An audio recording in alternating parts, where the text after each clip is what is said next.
Well, let's settle for the details now. We are live on X Spaces, on Facebook, on YouTube, and of course on myjoyonline.com. Your comments are welcome. This afternoon, protesters of the MPP-led Save the Judiciary demonstration, they've successfully this afternoon presented petitions to the three arms of government, the judiciary, legislature, as well as the executive, as they mount pressure on President Mahama to reverse the suspension of the Chief Justice. This came after hundreds of supporters from the various political parties led by the MPP took to the streets of Accra, demanding the reinstatement of the suspended Chief Justice Gertrude Tokono. The protesters argue that the process to remove the Chief Justice is politically motivated and that her suspension is unconstitutional. Now, Justice Tokono is currently on indefinite suspension following a prima facie determination by the Council of State and the President.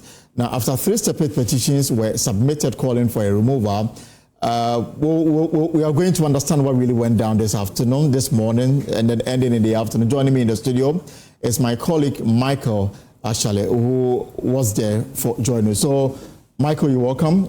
So, I understand some people slept at the venue before the demonstration started. Well, luckily for me, I slept at home, but I managed to very early. And when I got there exactly at 5:19. Mm-hmm. Now, that time, if you know the frontage of the Supreme Court area, right, the main pedestrian walkway was filled with people in funeral attire. Some of them had cloths on the ground and had slept. Some of them had put their shoulders on others and were dozing up because they had to travel far.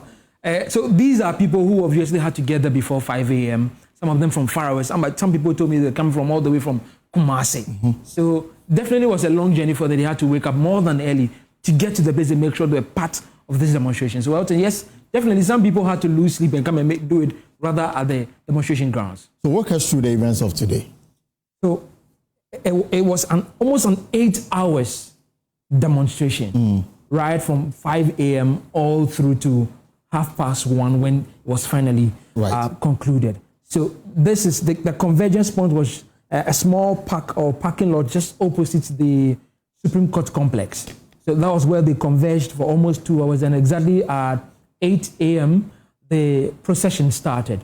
Then they moved to the first point, which was the judicial complex itself. So they did a U-turn around the traffic light and then came to the main gate. And mind you, at the time, 5 a.m. when I got there, these workers are going in and coming out to the Supreme Court complex, so the gates were wide open. But at the time that I got there, or at the time the crowd got there to submit their petition, these gates had been shut. And the only avenue was on one small gate that everybody had to squeeze through at the end of the day. It took us more than 45 minutes just to wrap up that particular event. So that was where the first arm of government received their petition. Even as I saw that the gate was closed, and then even getting them onto the main premises was quite a difficult thing. It was very difficult, and this is the MPP or everybody part of this process. You know, they had some political parties also as part of this. So almost everybody had to be represented, and some of these were far behind the line, and we had to wait, and then you had to squeeze through and then push people and step on some of these toes before you could get inside. It was difficult, especially for journalists. Some of them struggling to breathe, others unable to even get into the Supreme Court complex. But eventually they were able to meet representatives of the Supreme Court and then handed over their petition to the judiciary. Mm-hmm. From there, then they now had to tackle the next big problem that they had, which is submitting a petition to the legislature, which is Parliament. So to get to Parliament, they had to just come out of the Supreme Court, walk down after NLA, just enter. After the Supreme, there's a court complex around that place too. Mm-hmm. They come down, then enter the ministry's enclave before they circle around and come back to Parliament. Now, when they got to Parliament, unlike the Supreme Court area where it was almost, the coordination wasn't almost right, this time the person got there, they set the barricade in front. So only a few people within the protesters had opportunity to get inside of it. At this place, they got to meet the Clerk of Parliament, and then the Communications Department of Parliament as well, and they submitted this petition to them. I haven't spoken about the content because the later the juicier. So when we get to the final, the Jubilee House, yes. So that's how they wrapped up at the Parliament. It didn't take as long as it took for them to wrap it up at the Supreme Court. Then they did a quick march to Jubilee House, and this one they took the longer route Jubilee House. You know, from that place, there's so many routes, shorter ones, the one through the EC. No, they went all the way down to the roundabout, around the banking enclave, then now walked straight to Jubilee House. That took more than almost an hour to try and complete. I remember at that time it was around 11. So when they got to Jubilee House, now that was where a lot of the drama, they took their time to walk, even though the police were trying to dictate their pace. Right. And then the fans or the protesters were in a jamboree, playing music, dancing. This is what exactly they came here for, and that's what exactly they wanted to enjoy at that point. So when they got to the Jubilee House, they had some representatives from the Jubilee House come. Standogbe was leading that delegation. He came out to meet them, and then you have the hierarchy of the MPP and their allied groups. I think at this point, maybe we can listen to Afenyo-Markin, make the point why he undertook this 8-hour journey. Afenyo-Markin, in presenting the petition to Standogbe, gave a speech and effectively telling them why exactly they've done this, that they felt that although John Mahama may have won and beaten the MPP, they felt that there were some responsibilities that John Mahama still had old Ghanaians and therefore could not be breaking, especially by triggering the processes to remove justice. So we can listen to Afenyo-Markin, who is the minority leader in Parliament. First, Honorable Deputy Chief of Staff, on behalf of demonstrators, let me say a big thank you for being present to receive our petition for and on behalf of the President. As you are well aware, there are some disturbing matters in the country regarding governance that we are not happy about. We believe that in a democracy, the way to do it is through a peaceful conduct like we have embarked upon and to register our protests. We started with the judiciary, where we presented a petition, the same petition to the Judicial Secretary for onward transmission to the Judicial Council. We went to Parliament. The clerk to Parliament received us on behalf of the Speaker. We expect that the petition will be brought to the House floor once the House resumes for deliberation. And finally, to the principal actor himself. We believe that what is happening is not good for us. There must be an end to this issue of you do me, I do you. There must be an end to retaliatory politics. In Ghana today, all of us as political actors have a story to tell. Where do we end the vicious cycle? It is not yielding to the whims of hawks and hardliners in our respective political parties that will make us better political leaders. We believe that the hawks must be pushed back onto the fringes so that the centrists can take the center stage for the good of our country. In today's era of social media, you cannot control what gets onto the streets, and this democracy must be protected and safeguarded. So, my respected brother and friend, this is to you. The language is very respectful and decent and expresses our views because we know we are addressing the president. We hope that it shall receive the needed support for the Chief Justice to go back to her office and do her work. Thank you so much. All right, so that's the minority leader, Alexander Afenyo-Markin. So who received this on behalf of the president? Standogbe. And Standogbe is the deputy chief of staff. Yes, so he received this on behalf of the president, and possibly unlike in many other demonstrations when people present petitions to any institution, as usually the main people they are submitting to don't come. So the response is that, oh, okay, I'll give it to the person you've written addresses to, and we'll get back to you in due course. But Standogbe had more words than possibly the MPP would prefer to hear at this moment. So we can listen to Standogbe's response after receiving the petition from the minority. Here in the office of the president, and on behalf of the president, I'm delighted to receive the petition from the coalition and it will be duly presented to the chief of staff for the attention of the president. Let me say that we are happy that your process started this morning and has ended very peacefully. That in itself is a very strong message about the democracy that President Mahama wants to instill in our dear country. If it were the case like this over the past 8 years, I'm sure that the retaliatory politics that you talk about wouldn't have been the case. You referencing retaliatory politics is an admission that the 8 years of President Akufo-Addo and Mahama Bawumia were not the best for this country. You can be assured, however, that President Mahama, as every Ghanaian knows, is not that politician. President Mahama does not believe in retaliatory politics. He's described as, too much of a father for all kind of presidents, and everybody knows that. Whatever actions that are being taken now, whatever decisions that are being taken now, as everybody knows, is in line with the provisions of our 1992 Constitution. Indeed, before President Akufo-Addo left the presidency, he himself had started a certain process where issues were brought to him about the Chief Justice, and he referred them to the Council of State. And that is what President Mahama has done.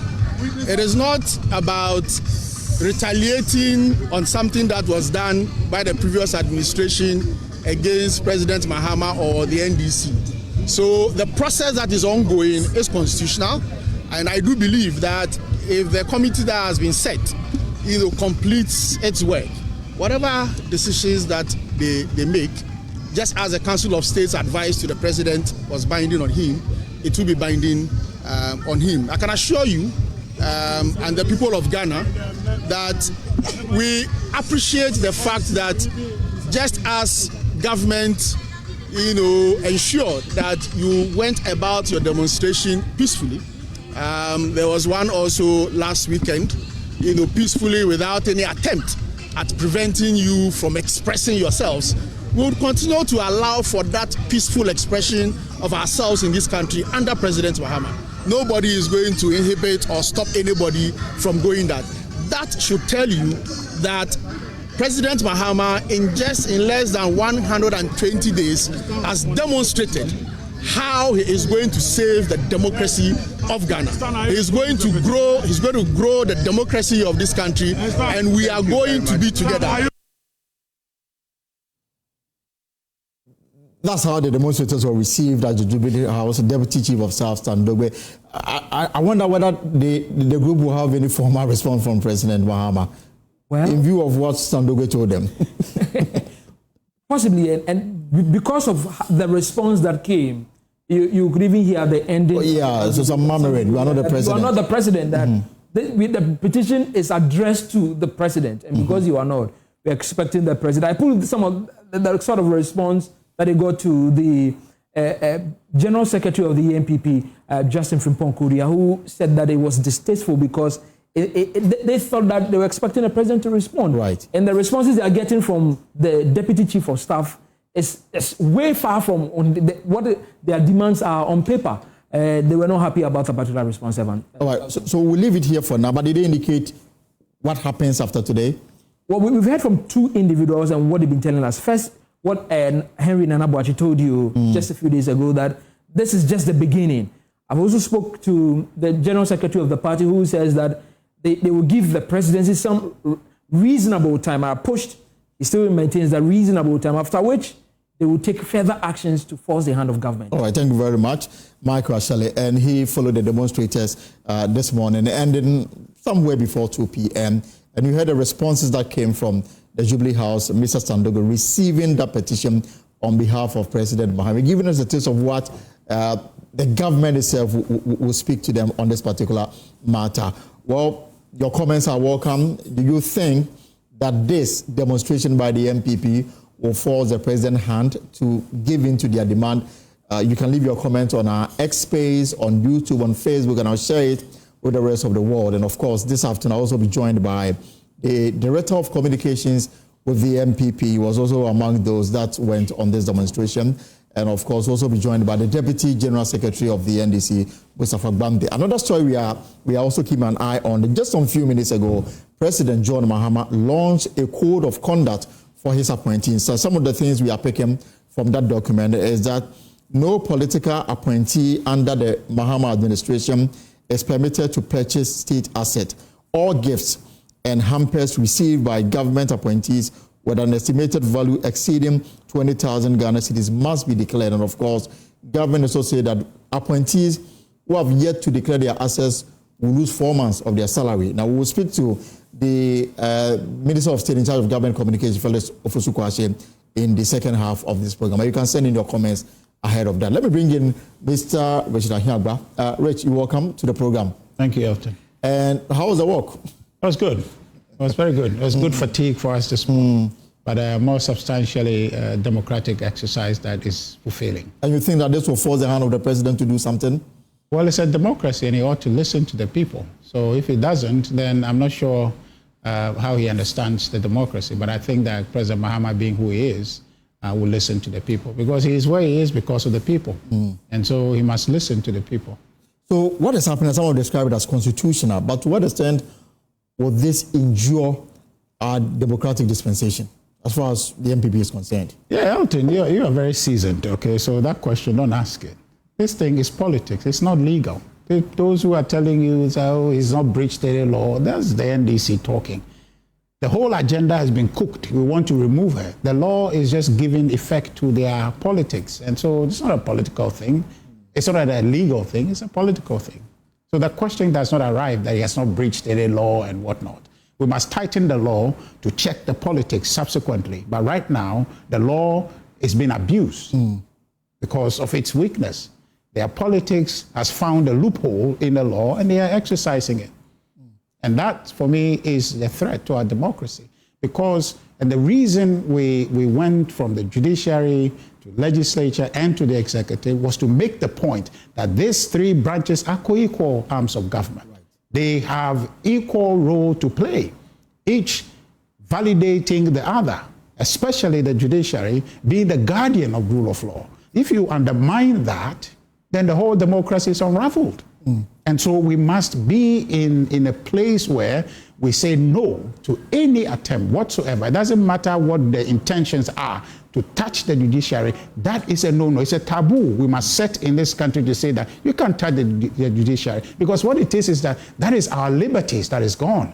Okay? That is the dream of the framers of our constitution, to have a balanced government. That's what is gone if this succeeds. So it is not about the law. It's not about the constitution. It's not about any rule anywhere that they have breached or haven't breached. It is their politics that is inimical to the furtherance of democracy in our country. And that's what we are aiming at, to say that, President, stop it. Nothing will break in this country if Chief Justice Tokono remains. If the judiciary remains as independent as the president inherited it, if he can't strengthen it, you should leave it alone. And you've singled out the president for acting like a dictator. Now, you are also taking on the Council of State. Now, what we have picked, though not official, but some government officials have spoken to it, including the CEO of the Gold Board, who is also the NDC's communications officer, to the extent that when this matter came before the Council of State for consideration, 30 out of the 31 membership decided that there is a case to be answered. And the reason why they recommended to the president to set up the committee and even made a recommendation that the Chief Justice should be suspended. The only person who abstained, according to Mr. Sami Jemfe, is the former CJ, Sophia Akufo.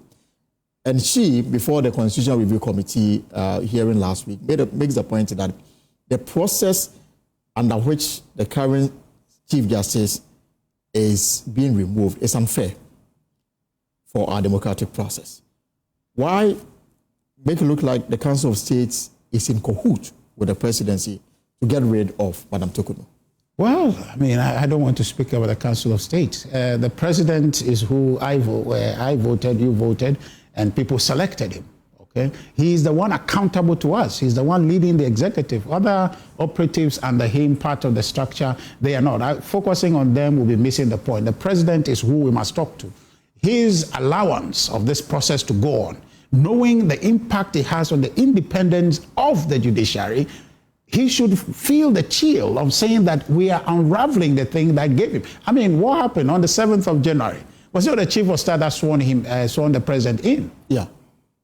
And so if we have a certain structure like that, and to come in a way as the president is coming to invalidate it. Look, we have a clear reading of the room that suggests that they have a certain agenda. Just look at the politics. You've also brought in the fact that this could be the springboard. It's a springboard. Sort of allow the president to run a third term. You have described it as a springboard. I think is a springboard. This springboard has too much springs in it, that it is aiming to destroy our democracy. Look, the president received petitions to remove the EC by early January this year. He didn't act on that, right? Now he is proceeding afterwards when he's received a petition to remove the Chief Justice. He's acting on that with alacrity, with a view that once he removes the CJ, brings a more accommodating or pliant CJ, and I use that advisedly, he brings a pliant CJ, then he works with that CJ to remove the EC, and you have seen indication that he wants to pack the court. 7 at a go. Court of Appeal judges that he's pushing to go to the Supreme Court. All qualified anyway. All qualified.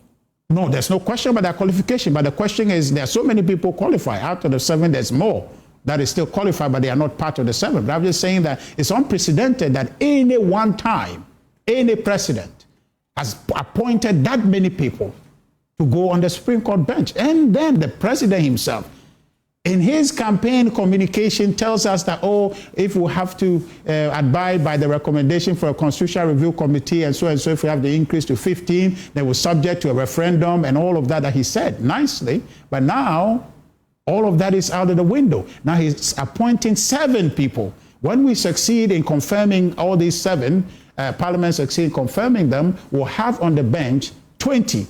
The General Secretary of the NDC, my brother Fifi Kwete, said that we have enough justices on the bench to address the judicial issues of this country. So now the question is, why?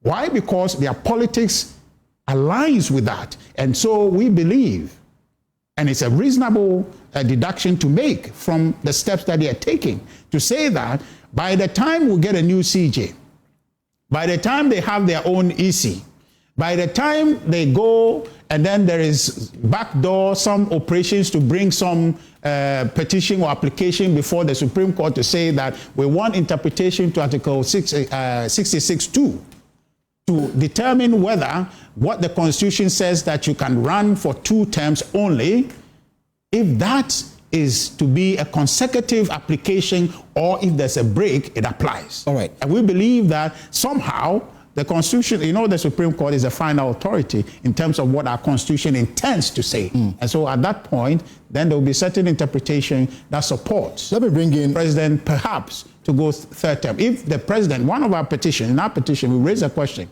to the president, and that's why we need a response from the president, not the deputy. And the question is clear. Let me just say, the question is that there is reasonable suspicion in this country to suggest that the president wants to sponsor a certain constitutional interpretation or judicial interpretation to the Constitution to allow for him to run 3rd term. If that is not the case, the president must clear that doubt in the minds of Ghanaians. And that's part of our petition. And we hope that he will answer that so that all of us, if we appear unreasonable, if we appear excessively conspiratorial, then everybody can understand that the president spoke his word and said that's not his intention. So we can now follow the process and see if that materializes. Let me see if I can get a response to that question. And of course, Mustafa Gbande is a Deputy General Secretary of the NDC, also Deputy Director of Operations at the presidency. Mustafa, good to see you. Good afternoon. Welcome to the program.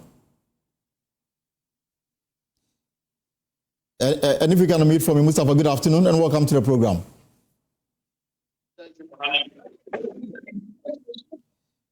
And it's quite difficult to hear you. I don't know where you are. If you can reposition yourself so we can hear you clear. I can hear you. Right. So your friends went on the streets today. Now let me start from the ending words of Richard Ahiagbah. Is the president contemplating running a 3rd term in office?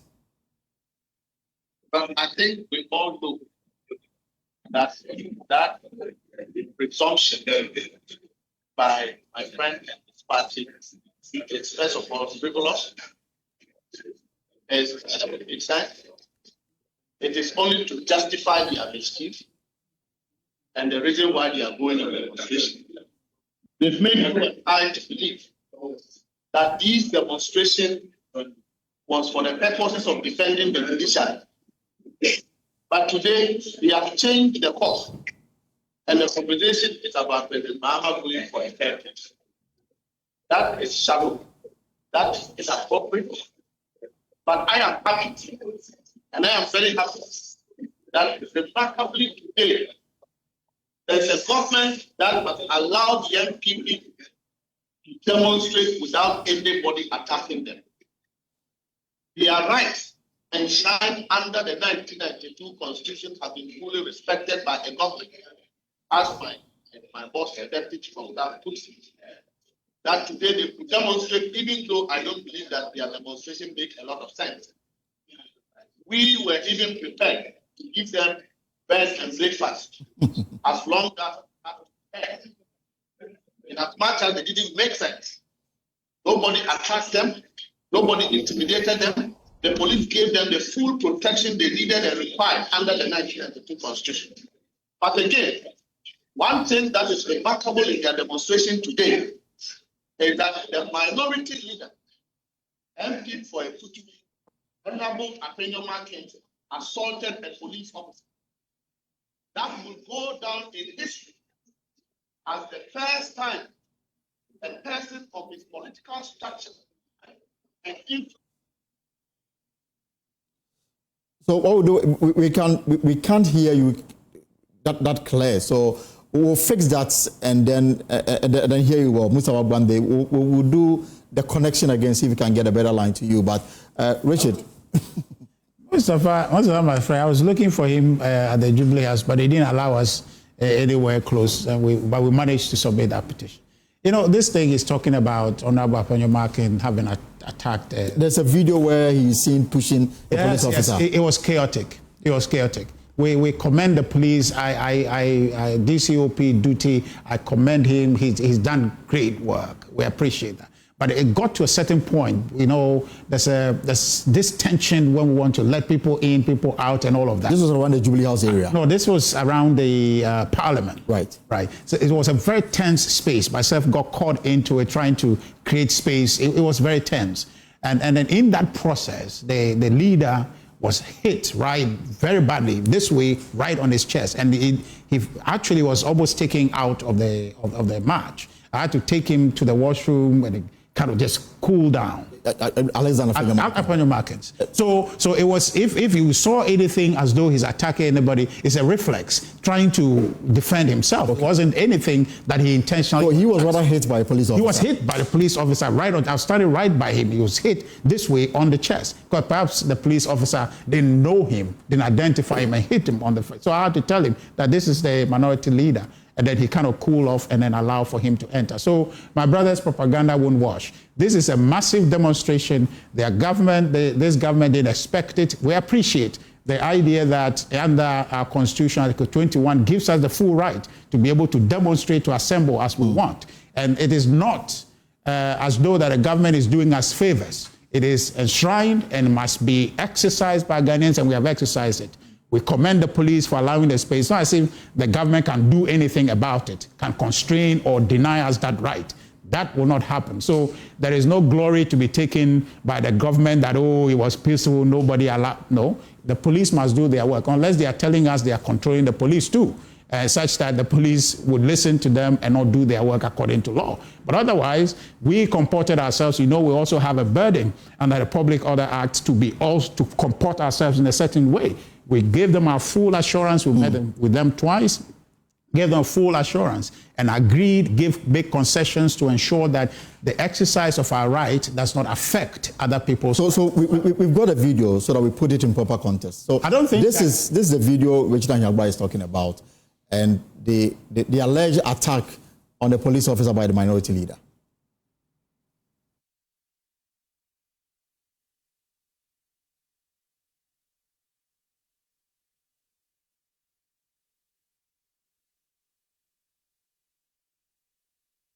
to push whoever.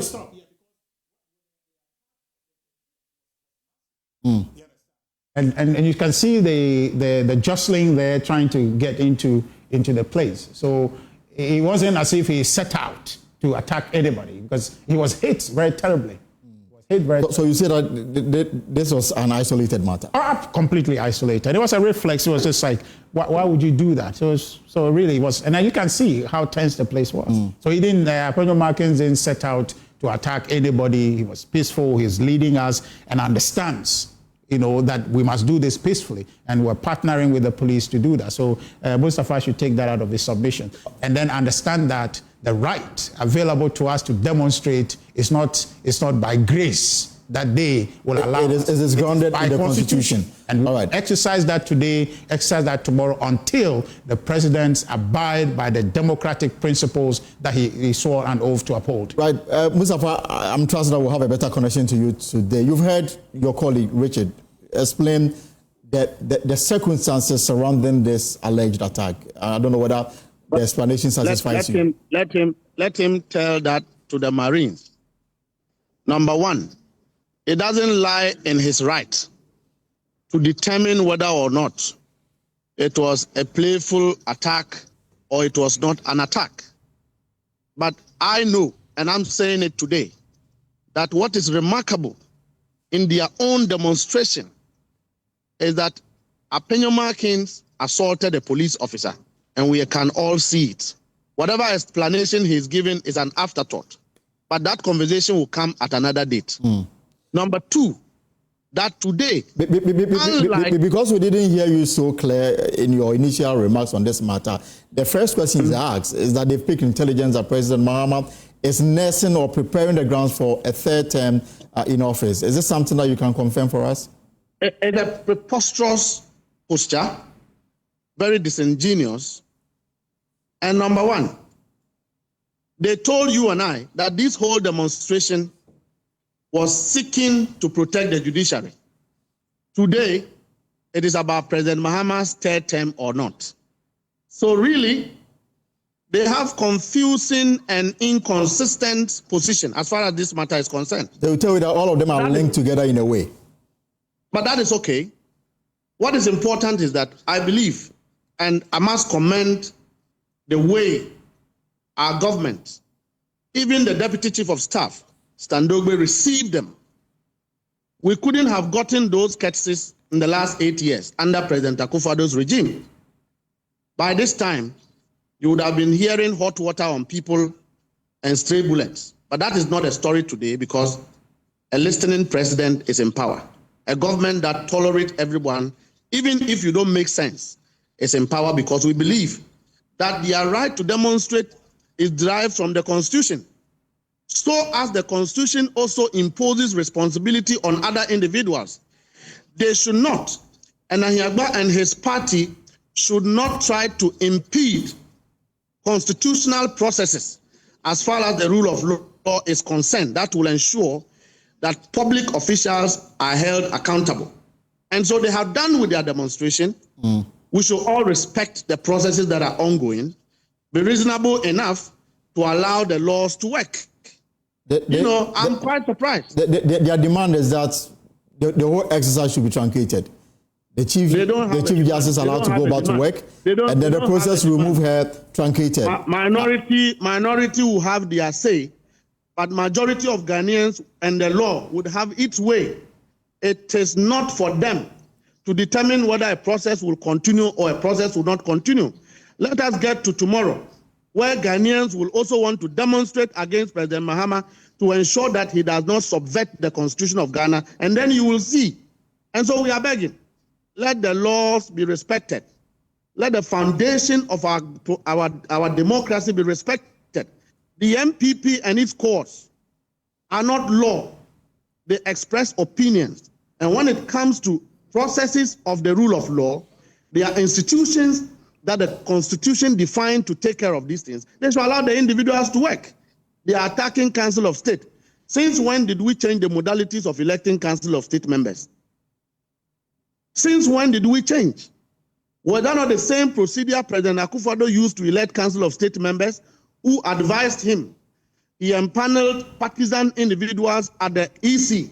Nobody had issues with it, even though we sought to elect the government. They disregarded it. Today, we should change the rules. I have heard many people saying that the processes of removing a Chief Justice is unfair. Right. The unfairness of it doesn't make it unconstitutional. And Ahiagbah knows that. So why are they mischievously disturbing everybody? Today have just been a wasteful exercise. But of course, it's okay because we are seeing them for who they are. If they had not demonstrated, we would not have known that Afenyo-Markin is not only arrogant but also lawless. But we have seen it now. So Mustafa, the government is unfazed with what is happening. Hello, Mustafa. Yes. Yes, I was asking. Can you hear me now? Yeah, I was asking whether, I mean, they poured on the streets of Accra today, making certain demands, and I was saying that the government is unfazed. Well, I don't think that the president has a choice. The president cannot disrespect the Constitution. President Mahama doesn't have that right to disrespect and undermine the Constitution of the Republic of Ghana. The same Constitution allows people who have built syndicates, people who I refer to as political fraudsters, to assemble again and demonstrate. The same Constitution gives them that right. In the eyes of Ghanaians, the MPP doesn't have a voice. They don't have credibility. They don't matter. But we have tolerated them to demonstrate because they are Ghanaians. That same Constitution is the one that says if the Chief Justice has a problem, it should be taken through a certain process. That process will continue. The MPP can demonstrate, 30 days in a month. The processes will continue.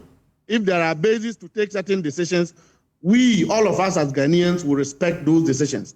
This is not the Republic of Akufo-Addo and friends. This is the Republic of Ghana, and the Constitution is what holds all of us together. We should respect that Constitution. I'll come back to you on this matter. Let me bring in Richard again. So, Richard, after today, what's next? Government appears unfazed with the action you took today. They are going ahead with whatever the Constitution says it should apply in this matter. So, what next after today? If they are Democrats, this is not whether they are phased or not. Internationally, this is a dent on the president's reputation as a tyrant, one who is seeking to undermine constitutional order. Couldn't it also be the other way around, that he's simply respecting the Constitution? I've just told you. Which Constitution are you respecting to undermine the same Constitution? You understand? The Constitution wants an equal balance of, it wants a balance. But it also provides grounds under which yes, it will provide an arm of government can be removed. Yes, it provides. And that is what the president is following. I agree. It provides the ground, but that ground is not to be abused. Where you are, you work for your employers, they can dismiss you. Right. But they must have cause to do that. What we have the cause is a petition. No, all that we have seen, those things, they are not legitimate basis. I've said somewhere that if that's what they are going to do, it's shocking. It's shocking that in just 4 months or whatever, 5 months or so, they have become so tone deaf already. They are disconnected. See the arrogance with which they are talking. See the arrogance. They are attacking GBA and say some of them saying that they don't want to be members of it. But you see, the truth of the matter is that this cause that we're engaged in, it is not the MPP in isolation. We have 4 political parties with us. We have the organized labor, which spans the spectrum, okay? Which spans the spectrum, all Ghanaians for that matter, okay? When organized labor speaks, it speaks literally for all the country. Now, they are saying that they don't want to listen to organized labor, that organized labor is reducing the conversation to MPP. No, this is not MPP matter. This is Ghana issue, because really, what holds us together is this Constitution. And the president, His Excellency John Dramani Mahama, is president today because of this Constitution, because of the balance of power that worked. We must work to improve it. We must enhance it, not undermine it. What the president is doing is now he's sitting on a tree that he's been sponsored to climb, and he's sitting up there and is exercising in way as though he's cutting the tree on top of which he's sitting. Very soon, when that top, what cutting is doing, if it gets dense enough, the tree gets dense enough, it will unravel. And he's sitting on top of it, it will come down with it. We're saying that our democracy must not be touched. So if they are sitting at Jubilee House right now, watching us and thinking that as for them, they have power and they will do whatever they want, let them carry on. But we are determined. Our cause is democracy. And you, the media must also join this, because what they are trying to vanquish is all of us. It's all of us. And there is a certain history in this country, okay, unfortunately, linked to their tradition in undermining the judiciary in the manner they are doing. So this is almost it's almost surreal to see that these are the same people trending in that direction. And if we don't act now, as we didn't act yesterday, we would get to a point of no return. And we're saying that now that we have the presence of mind, we will not allow for the NDC to walk us down that rabbit hole. We will not go there. We'll wrestle our democracy. And indeed, if they don't agree, we'll continue to demonstrate until they get the point. And the international community is watching. It will affect our country, and we are saying that this democracy must be safe at whatever cost will persist. So the actions that you're asking would follow. But the point is that it will be democratic, and they must listen, because this is the process they signed up for. President Mahama became president and swore to uphold the Constitution. And the Constitution says that we must have a balance of power. There must not be any attempt whatsoever to undermine the judiciary. And for me, that is where my difficulty lies, because I'm not sure the president is acting outside of the Constitution.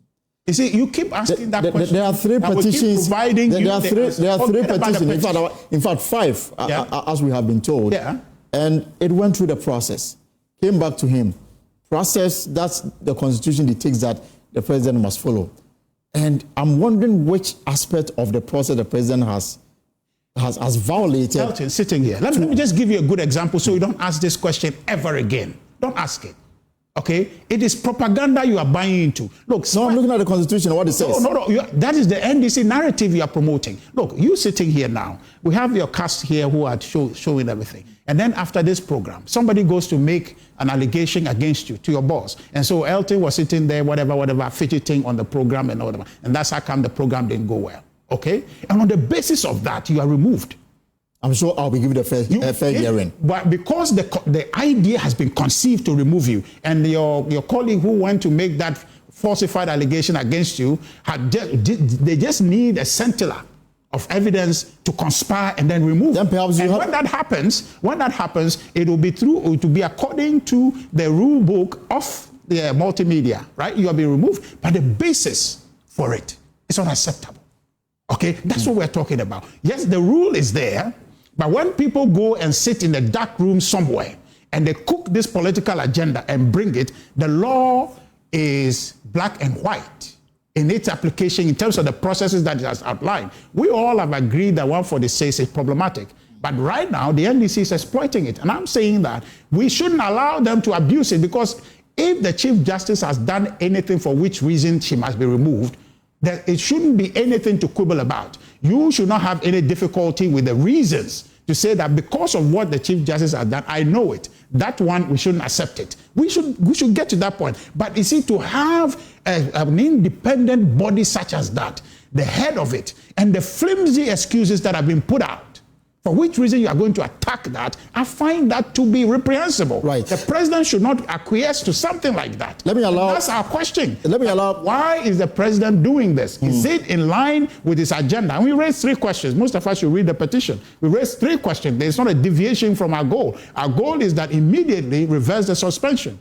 And 2, the president must affirm publicly that he's still committed to upholding the Constitution, which includes that ensuring the balance of power works. And the 3rd one was what I told you, which says that, Mr. President, there is some concern in this country that your posturing towards the judiciary is aimed at achieving a certain interpretation that favors your attempt to run 3rd term. If that is not the case, clarify that so we cease that worry. And so it is not a deviation. All right. We are focused and we are clear. Let me allow an independent... We want the judiciary to be left as independent as President Mahama inherited it. Thank you so much. Rachel, I'll come back to you to conclude this matter. But let me bring in a constitutional lawyer, Justice Abdullah. Justice, it's been a while. Good afternoon. Welcome to the show.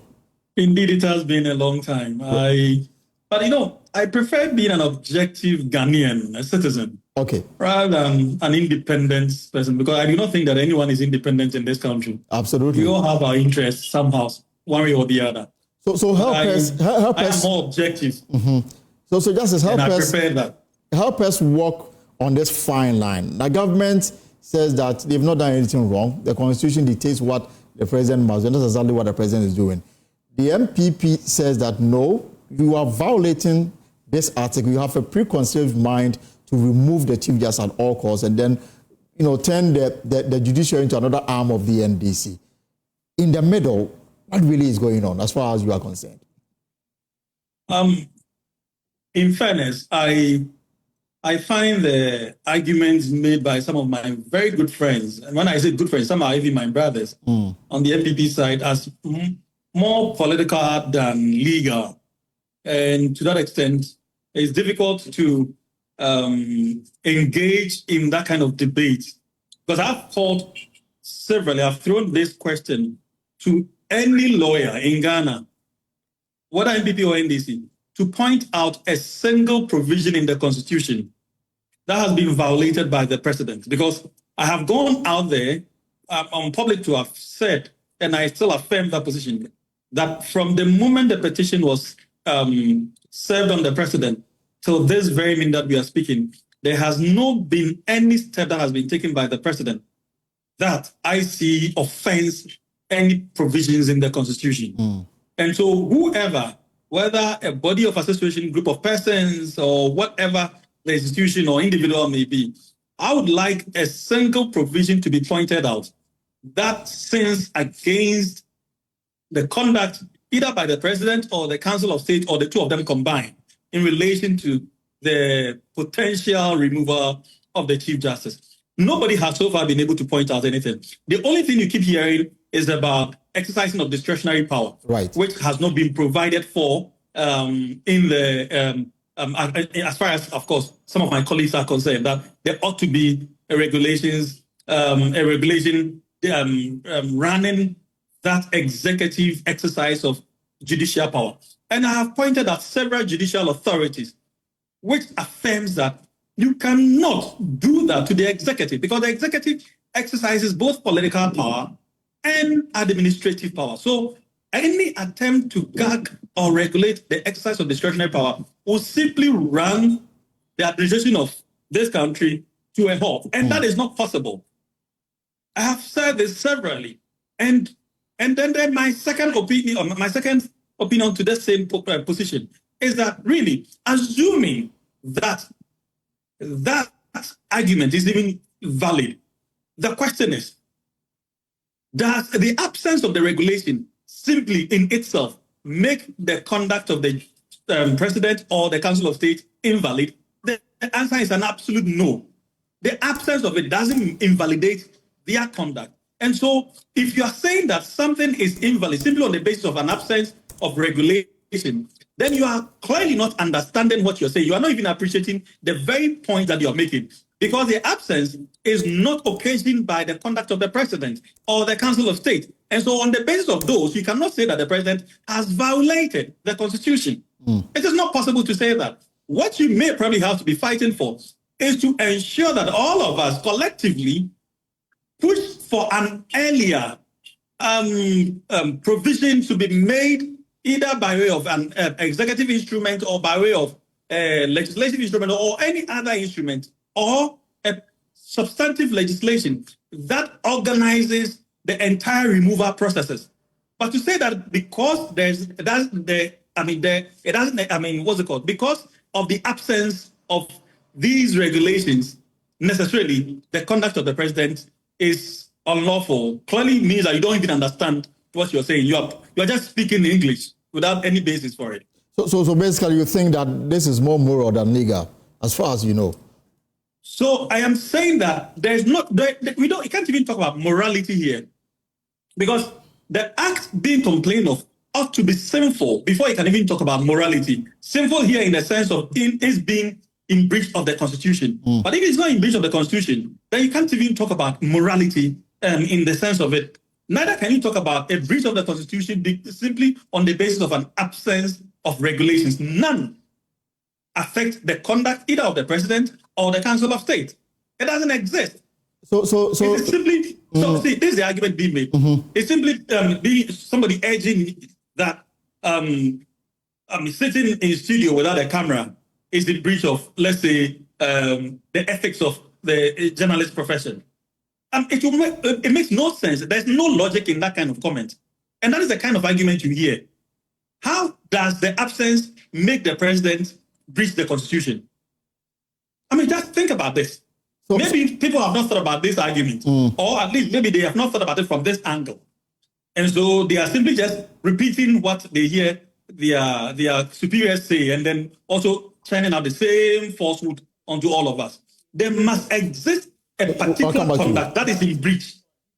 If that conduct doesn't exist, you cannot say the absence of a legislation is a breach of a conduct that is in line with the tenets of the Constitution. But clearly, you followed the communique that came from the Ghana Bar Association. And I did. Yes. And I condemned it as a baseless communique, particularly in respect of the part that is in relation to this issue. The communique has some other good parts, calling on the executive to fight galamsey and other things. And there, of course, issues involving the Boko conflict and all of those are very good ones. But the one in relation to the fight, to the removal processes, there is no legal basis provided for it. And I'm waiting for the suit that was threatened by the 47 of our colleagues. I'm waiting for that suit so we all can learn from whatever argument they bring up. Then let me ask this question so I can have Richard to come in. So do you get the impression that those who are against what the president is doing, they are doing so with the mindset that because we want to respect separation of powers, even if one arm has misconducted him or herself, the president should look the other way in terms of preserving the protection of the other arms? Is that the impression you get? In fact, that impression has never been created at all. If anything, it's a cloak to, if that impression is being created, it's just a cloak to get people to buy into the wrongful argument being made in respect of this matter. But that would be a dangerous argument to be made, a very dangerous argument, because really, what is complained about here? The petitioners complain of a number of things. The Constitution has laid down the basis for the removal of the CJ. There are three main bases. If the basis of these petitions do not fall within any of these categories, i.e., the incompetence of the CJ, the infirmity of body and mind, among other things.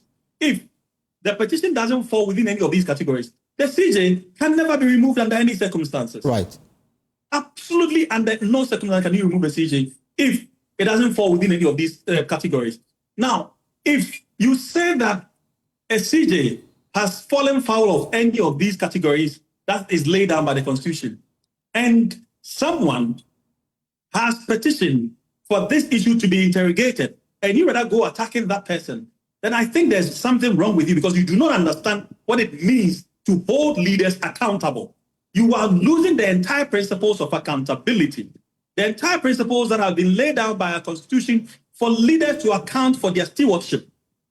Besides the fact that I do not see these interrogations that are ongoing as a persecution.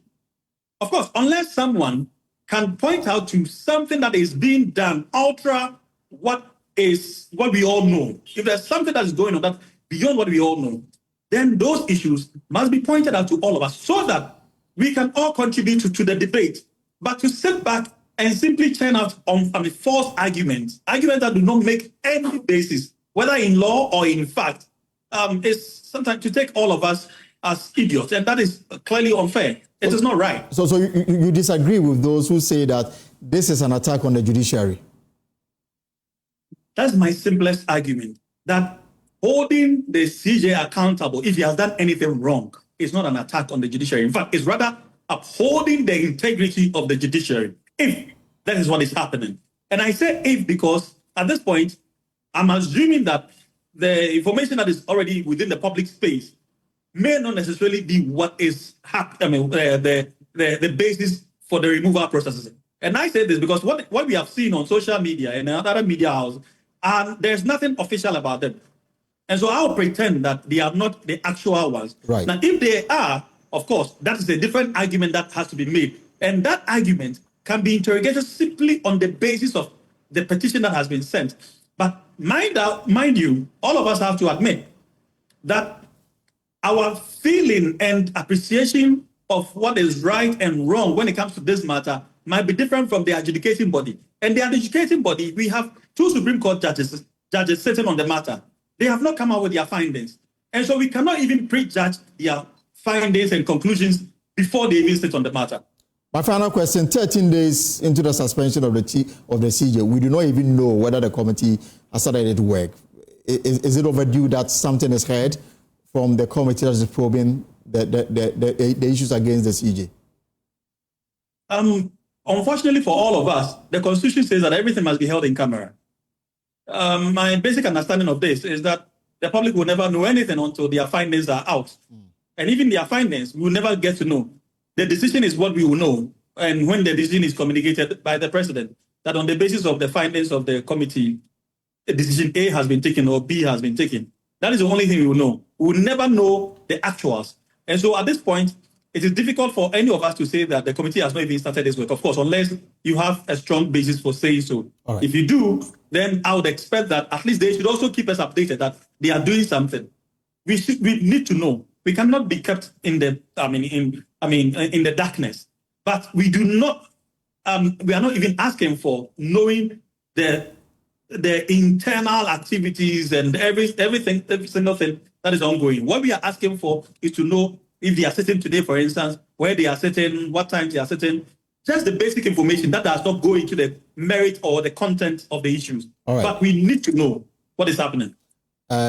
Counsel, always a pleasure. Thank you very much for your time this afternoon.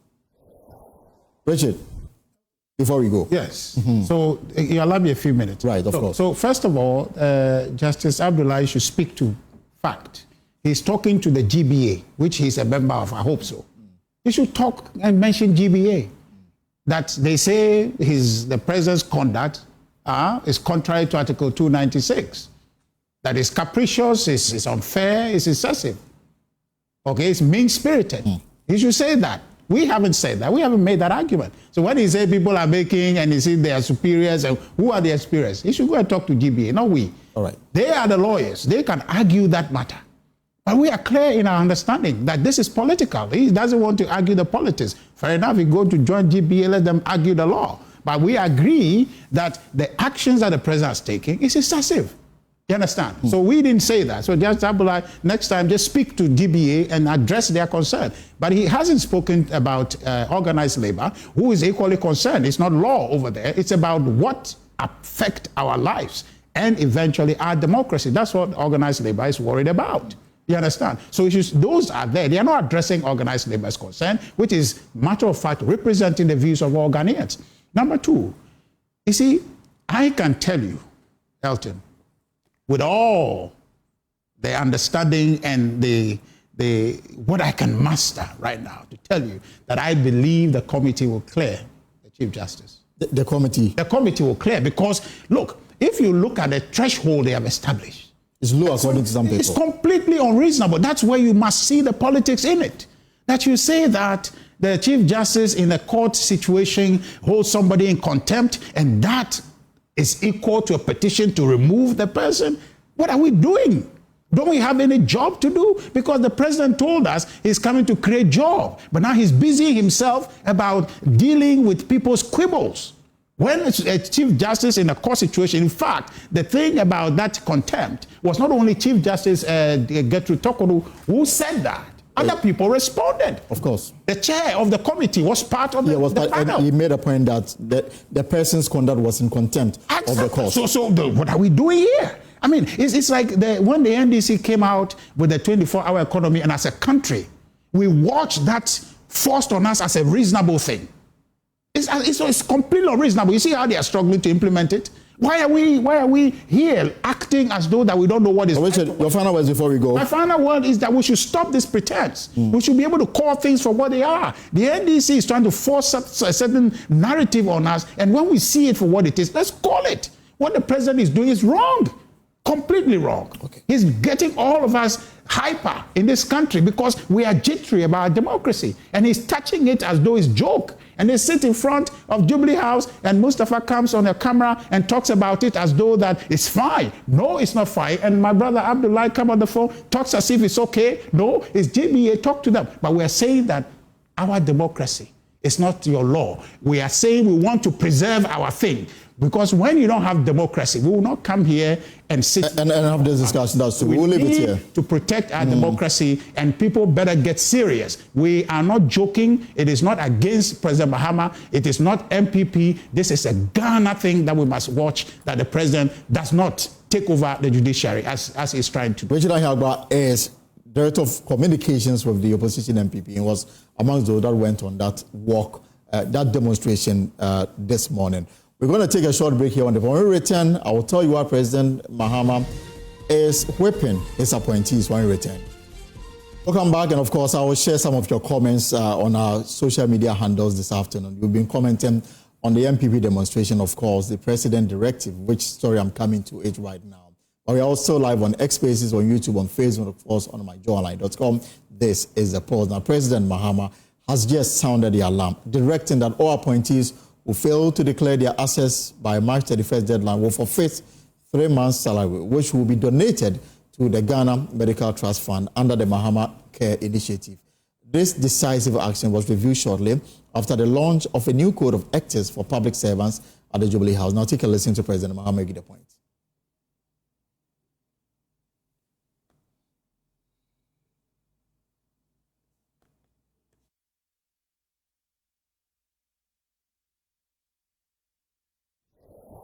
We're here to serve and will serve with honor.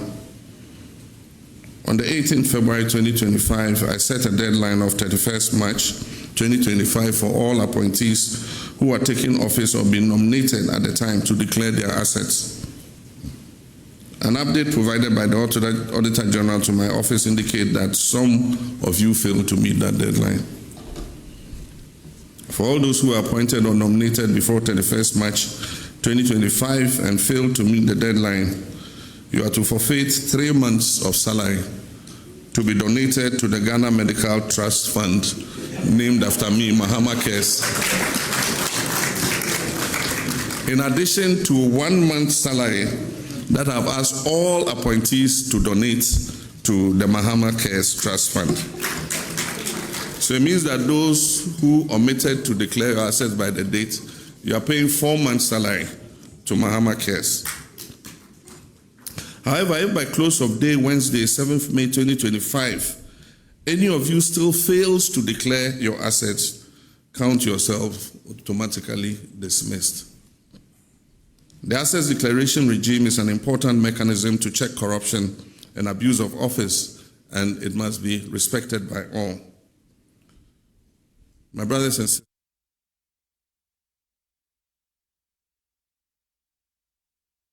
well, as if that weren't enough, government spokesperson Felix Kwachofosu has also announced on his X page, and I quote, President Mahama has also made known that in addition to docking 4 months' salary and paying the same to the Ghana Medical Trust Fund, the President said 3 months. Now, any appointee who fails to declare their assets by close of day tomorrow stands automatically dismissed from the government. And this is what Felix puts on his X page. That's why you have it on your screens now. Now, it's good time to bring in government spokesperson Felix Kwachofosu, who will join us pretty soon.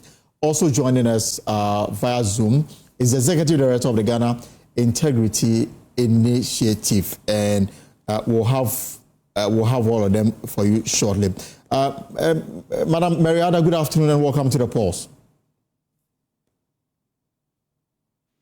Good afternoon to you, and thank you for having me, and good afternoon to the other panelists and also to your viewers. Right. And I'm also joined by Professor Bafo Ajimendu. Prof, always a pleasure to speak to you on the pause. Good afternoon, sir. Good afternoon. Thanks for having me, and hello to my good friend Ada.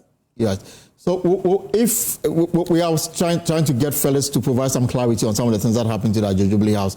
So, yeah, Felix, sorry, my brother Felix, good afternoon and welcome to the program. Okay. Great to have you.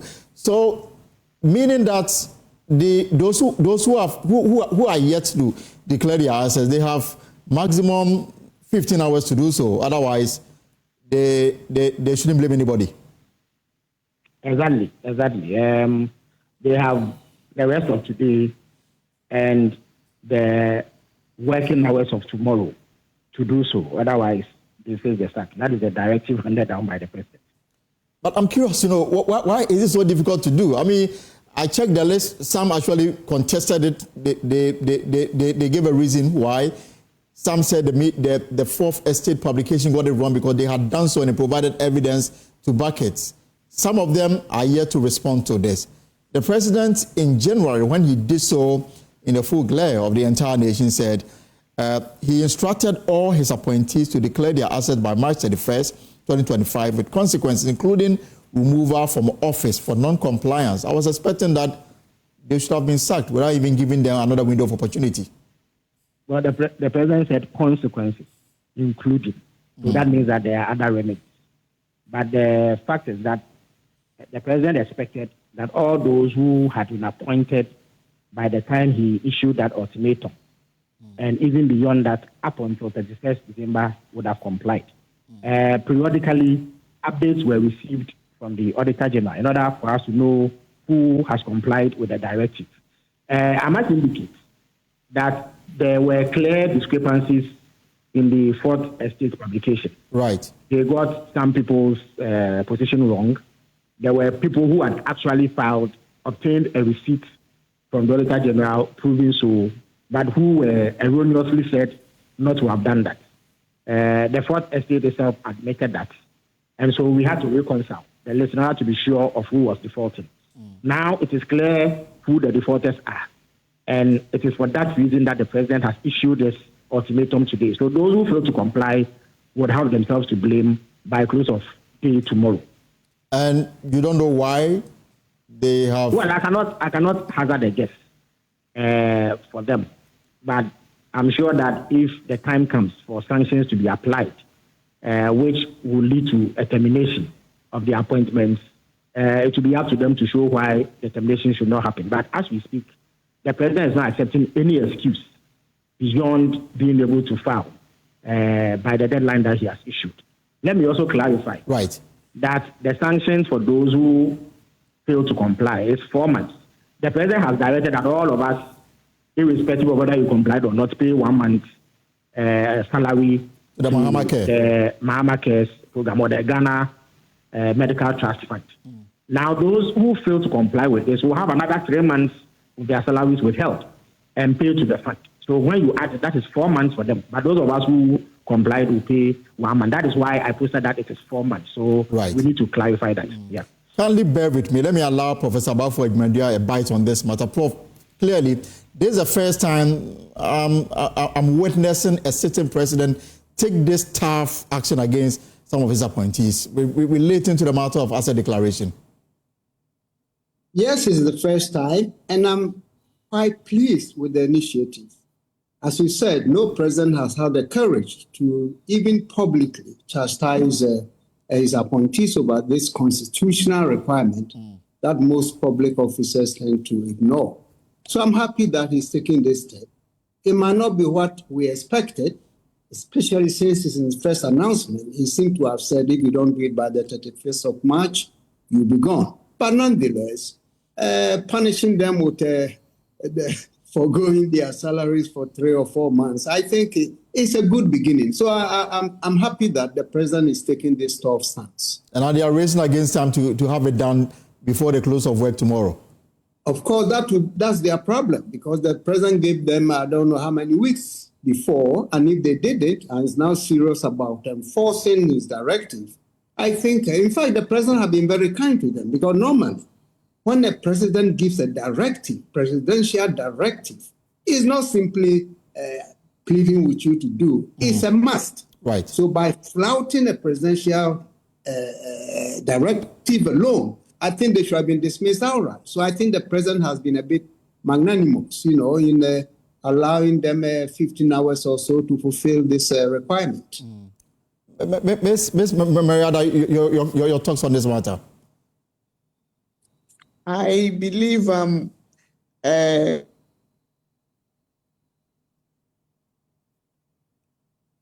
hello?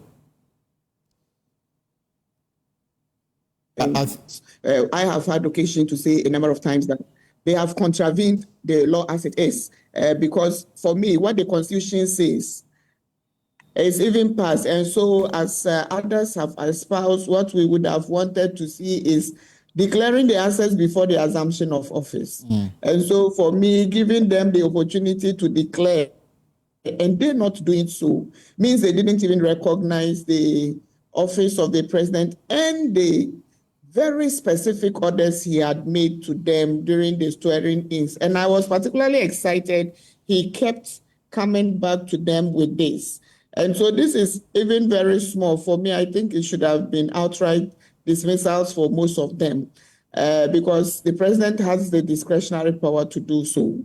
But then it is within his mandate to also prefer others. And so giving them less than 48 hours to ensure that it is done is very critical. And I think that going forward, people will take this seriously. And let me say, without any equivocation at all, that we haven't had this shown in the past. Right. And so the president taking this step goes to tell us that he means business, and then all who want to work with him must also do so. And we also, and saying this at the launch of the code of conduct is also very instructive, even though we would have wanted something else, and I'll come back to that if I have opportunity. Of course, we'll come back to that because Felix has a lot he's doing at the Jubilee House, so I don't want to keep him I don't want to keep him on the line for so long. Felix, another matter that also happened today is the code of conduct for the president appointees. Now, when Nana Akufo-Addo was in power, they wanted this done through Parliament. So the draft ended up at Cabinet. It didn't move from Cabinet to Parliament. Now, in the case of President Mahama, that has been adored today, meaning appointees will now go strictly according to the rules and regulations governing this particular one. And some of the things we are hearing from it about gifts, what value of gifts can you disclose or keep? There's also other issues that have come up. If you can walk us through some of the fine details in this code of conduct and whether this will be subjected to some parliamentary consideration and approval in the future. Well, the code of conduct touches broad areas of behavior. It has provisions on gifts, and it says that you cannot accept any gifts above a threshold of 20,000 cedis. Right. You cannot engage in conflict of interest. You cannot prioritize the welfare of your friends and family in government. It has provisions on travel. The fact that travel must be essential and that permission must be sought from the chief of staff before such travel is embarked upon. And that conflict of interest must be declared not through informal channels, but through formal communication to the president. It also has provisions on how ministers and appointees are supposed to relate to the public through civil means and respectful means. It also has provisions on how to utilize government finances and so many other things that appointees need to comply with once they remain in office. And the whole object of this is to streamline and regulate behavior so that people are left with no doubt about the do's and don'ts of their office. And President believes that this will help guide appointees in the way that they conduct their affairs in office. And a punishment regime in this? Yeah, there are sanctions regimes, within the code of conduct. And it is clear, if you violate it, the president spelled it out, that there are some of them that are mild. For instance, depending on the gravity of the offense, you could be punished a certain way. You could be asked to render a public apology. You could be asked to resign. You could be dismissed, or you could be suspended. So there are various punishments that are set down for those who breach the various codes as outlined in the code of conduct. So effective immediately, this is in force? Effective immediately, yes. All right, fellas, thank you so much for your time spent with us this afternoon. Yeah. So let me start with you, Mariada. You had issues, you had other concerns with the asset declaration. I remember before the Constitutional Review Committee, somewhere last 2 weeks, and I know Professor Afenyo-Markin was there when the Office of the Special Prosecutor, led by the Special Prosecutor himself, took their turn before the CRC. Now, one of the things Ahiagbah said was that he is against making the asset declared public. But what he will be interested in is to allow a state entity like the OSP, for example, to vet them as and when they come in. And when they are also leaving office, they vet to ensure that they've not, appropriated anything beyond what they declared. Is this something that you will support? I am not sure why Kissie Jabin would have said that. It is clear. Let me come back to the issue of the asset declaration and why we believe certain things must be done. And let me say that as far back as 2013, when this current president was in power, there was a draft that was done by Shraj in consultation with civil society, and some of us played a key role in getting a draft bill in place, which speaks to 3 different areas of public life. So one is the issue of asset declaration, and the intention is that we wanted asset declaration law that was punitive enough, that meets international standards and also best practice across the globe. So we wanted issues of that the asset declaration regime should be robust enough to speak to issues of visibility. And when you talk about visibility, you are talking about the assets declared being published. You are talking about issues also of ensuring that every public officer who needs to declare is in there. So we want an expanded scope of the assets to be declared. We also believe that assets that are declared must be verified. Because if they are declared and not verified, then it doesn't make sense in declaring after all. And if these declared assets are not published, then who knows what is in there? And as it is currently, we know that when they declare the assets and they present them to the Auditor General, there is usually some sort of Mary's connection is freezing, so I'll allow her to reposition herself, and then let me go to Professor Bafajimandua. So, Prof, Mary is making the points. At that Constitutional Review Committee meeting, you were there when Kissie Jabin made a point that there should be a way to... Yes, Mary, if you can conclude first, so I can go to Prof. Yes, so I just wanted to conclude that for us, what the president has done does not depart from what he already had when he was in office in 2013. Okay. So we would want to see an asset declaration law that is captured in the conduct of public officers. Again, within there, the issue of what the Honorable Felix was talking about, there is conflict of interest within there. And currently, remember that the conflict of interest regime is not robust. It's not criminalized. Until we criminalize it, we cannot hold people responsible unless, of course, administratively. And perhaps by the discretionary powers of the president, he could take certain decisions. So we must be mindful, and we must remind the president at every opportunity that this bill was started in 2013. And so the onus lies on him now to support its passage. And all the issues the Honorable spoke to are also within this bill. The gifts, the issues around conflict of interest, and also the issues around assets declaration. All right. We want an asset declaration regime that speaks to all the issues and not some. And it must be robust enough to meet international standard. The robustness, the visibility, the expansiveness, and also we need to make it very, very strong. So Prof, I mean, how much of value can we place on an asset declared but the content unknown? In fact, that has been a problem all along. But it's so interesting. In a country called Liberia, where I worked with the UN, their corruption, anti-corruption office, embarked on something that was very interesting. They, in fact, once you declare your assets, the commission went around and took pictures of your households declared, and they put it in the newspapers. I was there, and I worked with that office. So they had no qualms at all about making public the assets that their public officials declare. As our city, I've been away 10 years. I don't know if they still hold on to that kind of principle. So I can't say. But when I was there, I witnessed that. In our case, as you know, even with these declarations, we know that politicians are very smart. They've learned through the years how to hide assets, either by getting someone to front for them or whatever. They have all kinds of ways to do that. So, in fact, if you are not strict with this, getting them to, if you see, I was there when Mr.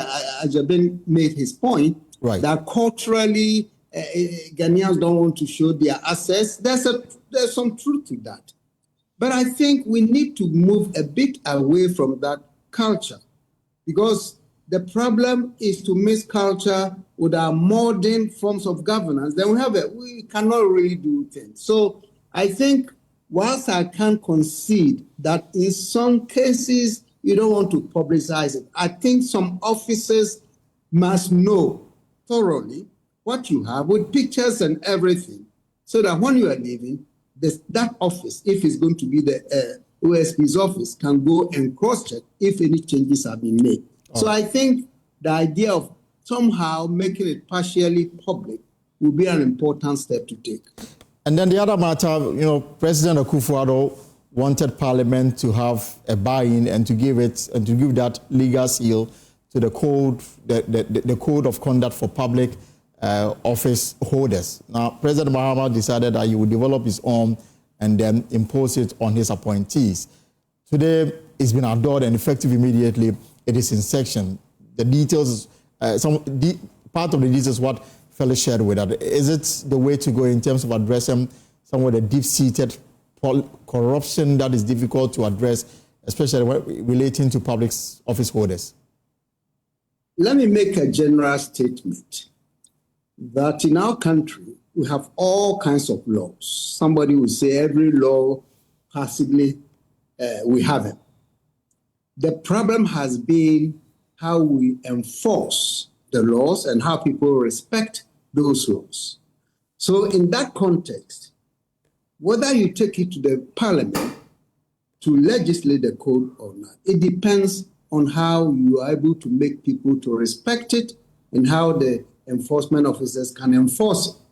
So in this case, if the president is giving the code of conduct, and I heard Felix talking about certain sanctions that have been imposed on misbehavior or any breaches, if we can get the government, or in this case the president, to enforce it, to get his people to respect the code, then I don't see the difference between whether it's been legislated or not. Because as I say, legislations will not immediately make it enforceable or anything of the sort, because generally we don't respect the law.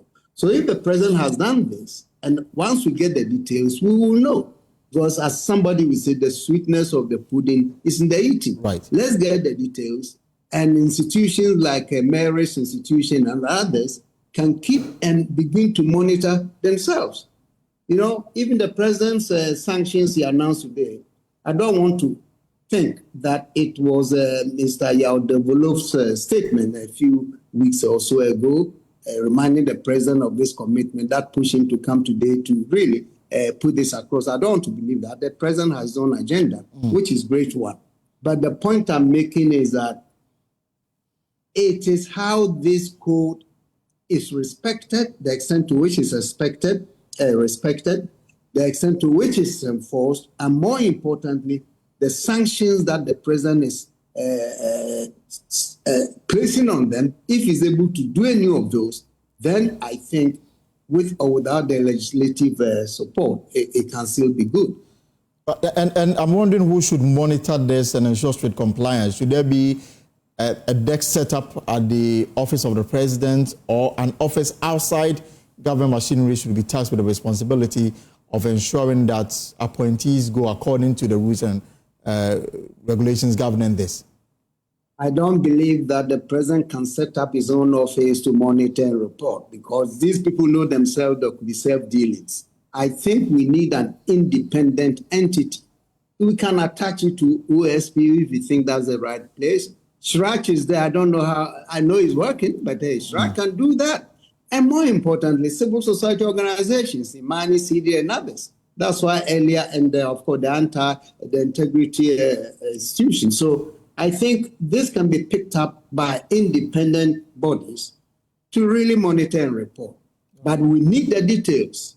In fact, going back to the asset declaration, I'm hoping that the full list of those who have not complied, as we got to know today, should be given to the public so we can all monitor. If it includes a name Bafo, and after 15 hours or 2 days later, Bafo is still at work, and I know he has not been announced that he has declared, and we know that the president is not fulfilling his promise on that particular spot. So I think there must be a way to make this transparent so that we can all be sure that the president indeed is, keeping to his word. Prof, thank you so much for your time this afternoon on the pause. Let me cross over to Mariada. So, Mary, I mean, those of you in the anti-corruption community, you've been calling for this. Even though it didn't go to Parliament, it is in session, guiding the conduct of appointees of the president. Do you think it is a step towards sanitizing the system?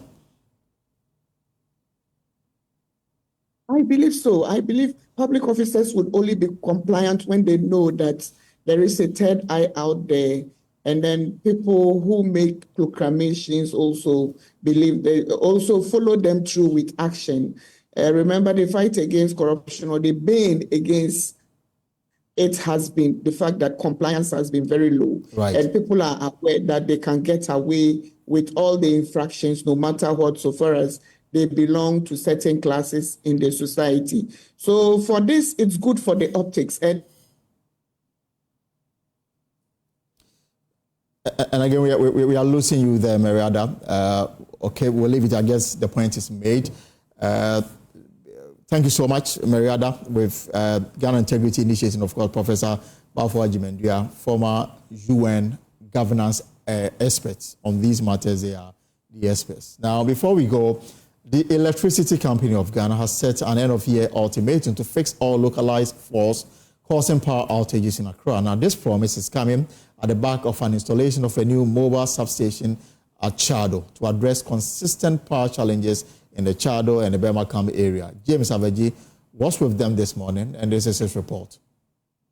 After years of power challenges in the Chado area, the Electricity Company of Ghana this dawn brought what you see behind me here, this mobile transformer, in order to boost power supply in the area.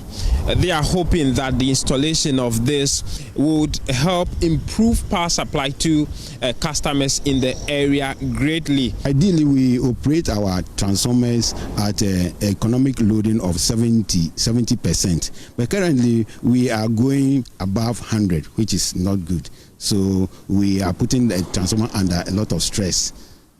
So with that is the issue now. Is there any specific reason why the demand here is increasing by the day?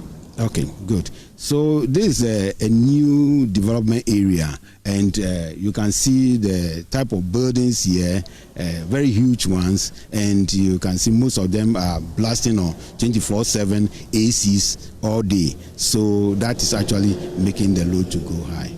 This is a 2026 kilovolts,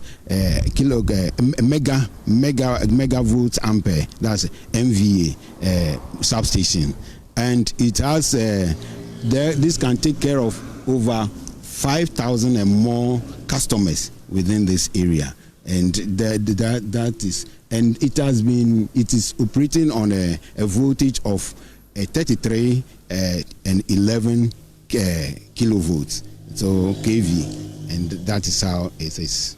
Which means, as far as ECG is concerned, the petty challenges in this area will be resolved as soon as you install this and begin distribution.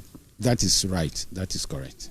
Beyond fixing the Chado problem, General Manager Maintenance in charge of the Accra Sub Transmission, Engineer Francis Kofi Achacha, also explained the medium-term plan of the ECG, which he said will fix the challenges across Accra by end of this year.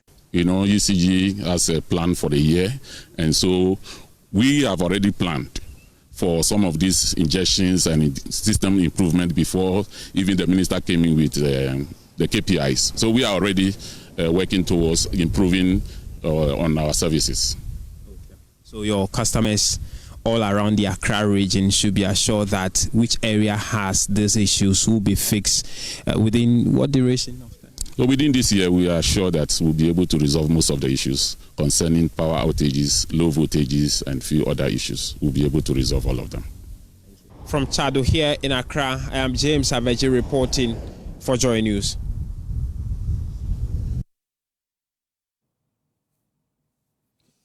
All right, so thank you very much, James, and of course, that's how we are starting the week, and we are taking you through on an exciting journey. For more stories, log on to our website, myjoyonline.com. We've got more news on Top Story, on News, and of course on Joy News Prime.